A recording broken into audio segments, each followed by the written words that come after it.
Hello students. Hello मेरे प्यारे बच्चों, कैसे हैं आप सब लोग। आई थिंक आप सब अच्छे से होंगे और मैं भी हूँ एकदम फर्स्ट क्लास। सो आपका बड़ा भाई, आपका दोस्त ABJ सर फिर से आपके सामने कुछ पॉइंट्स लेकर आया है, कुछ इंपॉर्टेंट एनालिसिस लेके आया है क्लास 12th मैथ्स स्टूडेंट के लिए। रिमेंबर, मैथ्स स्टूडेंट के लिए बेटा ये एक अच्छा एनालिसिस है जो मैंने किया है, और इसको एक बार ज़रूर समय दीजिएगा सुनने में, ध्यान से सुनिएगा, ठीक है। बिकॉज आपके पास बेटा लिमिटेड टाइम है। आप कैसे तैयारी करेंगे, कैसे आपकी स्ट्रेटजी क्या होनी चाहिए, व्हाट शुड बी द आपका प्लान, कि आपका प्लान क्या होना चाहिए बेटा। सबसे इंपॉर्टेंट चीज़, सबसे पहले मैं ऐसे बच्चों की बात करूँगा जिनकी अभी बिल्कुल प्रिपरेशन नहीं है क्लास 12th में। तो सबसे पहले वो एक चीज़ ध्यान रख लें कि बेटा यू हैव लिमिटेड टाइम, और लिमिटेड टाइम में आप बहुत सारी चीज़ें नहीं कर सकते। तो बेसिक ये है कि जो इजी चैप्टर्स हैं आपके सिलेबस में, आप उनको पकड़िए और उनको NCERT से कर लीजिए। NCERT से अगर आप कर लेंगे, आप पासिंग मार्क्स की तरफ पहुंच जाएंगे, ठीक है। जैसे आप इजी टॉपिक्स की बात करेंगे तो बेटा मैंने ये सब, मेरे पास डेटा है, मैं देख रहा हूँ रिलेशन फंक्शन, बेटा सीधा डिट्टो आपके NCERT से सवाल आ जाता है। आप बेसिक NCERT के क्वेश्चंस को कर लेंगे, और कुछ सवाल हैं जो रिपीटेटिव मिल जाते हैं। मैं बहुत जल्द क्वेश्चंस भी डालूंगा NCERT के जो इंपॉर्टेंट होंगे, राइट। बेटा इनवर्स ट्रिग्नोमेट्री में 3 नंबर का आता है बोर्ड में। वो 3 नंबर बड़ा हलवा टाइप रहता है, मैं आपको सिंपल बता रहा हूँ कि वो 3 नंबर आराम से आप ले सकते हैं, ठीक है। उसके बाद मैट्रिसेस डिटर्मिनेंट में वही सेम फॉर्मेट रहता है। मैट्रिसेस डिटर्मिनेंट्स आप आराम से कर सकते हो। मैट्रिसेस डिटर्मिनेंट्स मिला के लगभग 10 नंबर का आप कर सकते हैं। एरिया अंडर द कर्व बेटा 3 से 4 number, 5 number. Area under the curve में बेटा बहुत ही सिंपल कर्व्स हैं, NCERT से एक सवाल कर लो, आपका काम हो जाएगा। उसके बाद 3D में जो फॉर्मूलाज आपको NCERT में गिवन है, ठीक है, shortest distance between 2 skew lines, या आप कहते हो कि कोई पॉइंट दिया है उससे रिलेटेड आप उसकी इमेज देखते हो, तो 3D में बेटा जो आप डायरेक्शन रेशियोज, डायरेक्शन कोसाइंस वाले सवाल हैं कर लोगे। मैं बता रहा हूँ बेटा इजी है, राइट।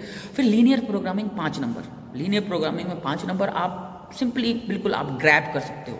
तो बेटा ओवरऑल अगर इन चैप्टर्स को देखो, relation function, inverse trigonometry, matrices determinant, area under the curve, 3D, linear programming, बेटा यहाँ से आप 35 नंबर कम से कम कलेक्ट कर सकते हो, और 35 नंबर्स में आप पास हो जाओगे। 35 नंबर में आप पास हो जाओगे, राइट। तो ये इजी टॉपिक है जिनको आप पहले करिए, पहले आप करिए। अपने आप को मोटिवेट करने के लिए आप पहले ये स्टार्ट करिए। फिर देखिए आपके पास समय है, कैसे क्या प्लानिंग करनी है। तो फिर आप उसके बाद बेटा जो एवरेज चैप्टर्स हैं मैं उन पे आता हूँ बेटा। उसके बाद आप कॉन्टिन्यूटी, डिफरेंशियबिलिटी, डिफरेंशिएशन है, उसको आप 11th में भी आपने डिफरेंशिएशन थोड़ा बहुत किया था, वो 12th में कर लोगे, सवाल सीधा आ जाते हैं, NCERT से ही सवाल आ जाते हैं, ठीक है। उसके बाद एप्लीकेशन ऑफ डेरिवेटिव, जिसमें आप मैक्सिमम, मिनिमा और बेसिक चीज़ें, मैक्सिमम मिनिमा की बात करते हो, इंक्रीजिंग डिक्रीजिंग फंक्शंस और रेट मेजर्स से ज़रूर सवाल आना है बेटा, ठीक है। तो जैसे, और फिर उसके बाद डिफरेंशियल इक्वेशन भी एज इट इज़ बेटा 3 फॉर्म है, आप देखते हो। पहला है वेरिएबल सेपरेबल, दूसरा है आपका होमोजीनियस, फिर है लीनियर डिफरेंशियल इक्वेशंस। तो होमोजीनियस से हर साल क्वेश्चंस आ रहे हैं, आप वो फॉर्मेट इतनी प्रैक्टिस कर लीजिए कि आपके दिमाग में रट जाए, आप बैठ जाए बिल्कुल। तो आप आराम से यहाँ से अगर ये 3 chapter, continuity, differentiability, application of derivative, differential equation अगर आपने ये कर लिया, तो ऑल टुगेदर आप ये मान के चलिए, आप ये टोटल मिला के आपका 50 मार्क्स हो गया बेटा। 50 मार्क्स आराम से आप अच्छे मार्क्स ला सकते हो। लेकिन वहीं पर जब आपके पास अगर समय है, आपको लग रहा है कि नहीं आई हैव टू डू, मुझे अच्छा करना है, तो बेटा फिर आता है इंटीग्रेशन, वेक्टर्स एंड प्रोबेबिलिटी। बेटा अगर आपने ये चैप्टर्स लास्ट में कर लिए तो समझ लीजिए फिर आपकी पूरी मैथ्स हो जाती है। तो मेरा मेन मोटो यहाँ पर आने का ये है बेटा कि मैं उन बच्चों को मोटिवेट करना चाहता हूँ कि जिनकी अभी प्रिपरेशन बिल्कुल नहीं है, वो सबसे पहले वो चैप्टर टारगेट करें जो इजी हैं, जो आराम से वो जल्दी समझ सकते हैं। उन्हें सबसे पहला जो टारगेट करना है बेटा, पास होना है। सबसे इंपॉर्टेंट पास होना है बेटा। फिर वो स्टूडेंट पे डिपेंड करता है कि वो कितनी प्रिपरेशन करना चाहता है, कितनी तैयारी करना चाहता है।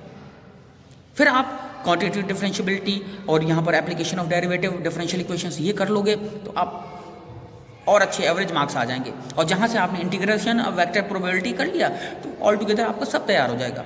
तो कुल मिला के आपको मार्क्स के हिसाब से, देखिए मार्क्स भी आपको गिवन रहते हैं, आपके कितने मार्क्स का कहाँ से आना है, आप मार्किंग स्कीम देखिए और फिर आप अपनी पढ़ाई करिए, पूरी प्लानिंग और स्ट्रेटजी से पढ़ाई करेंगे। आई एम क्वाइट श्योर कि आप पास हो जाएंगे, और जो अच्छे से तैयारी करेंगे वो तो फिर टॉप करेंगे ही करेंगे।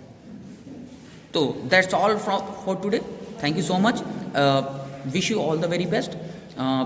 आई होप आप सब लोग अच्छे से तैयारी करेंगे। बहुत जल्द मैं एनसीईआरटी के सवाल भी लाऊंगा, एनसीईआरटी के सवाल आपको प्रोवाइड करूंगा, इंपॉर्टेंट क्वेश्चंस बुक फर्स्ट से बुक सेकंड से, ठीक है।